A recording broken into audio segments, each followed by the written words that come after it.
car finance push for a better deal. What have you got to lose? The two most important items in a finance deal are that, firstly, you feel you've got the best terms you possibly can, and, secondly, you fully understand what's involved. 1.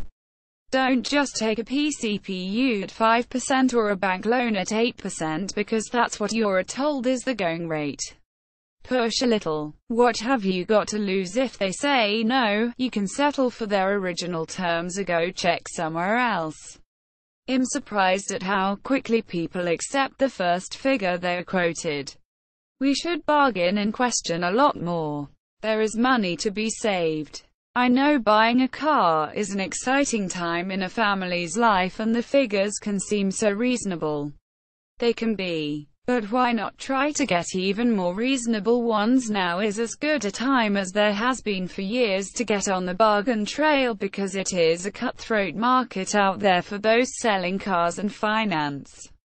So test their mettle. Are they willing to let you go to a rival because you feel your credit customer standing merits a better rate? No harm in asking. Is there? From PCPs to credit unions to banks, there is money and plenty of it available for prospective car buyers.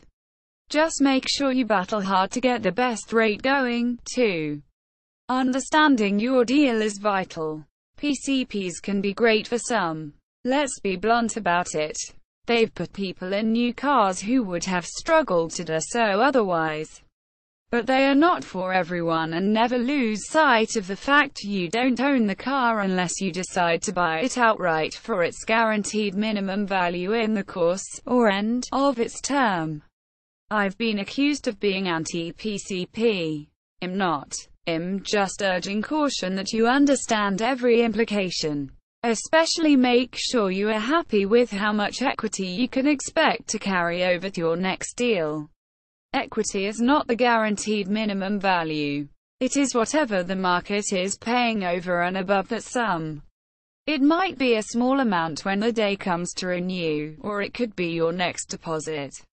Just understand equity will vary with each deal, car and market. Used imports, for example, have knocked 15% on top of normal depreciation off the value of all second-hand cars. That could mean having to come up with more cash to start another PCP. Just be aware of the downsides of all finance deals. Don't rush. Ask questions. Do your sums. Indo Motoring.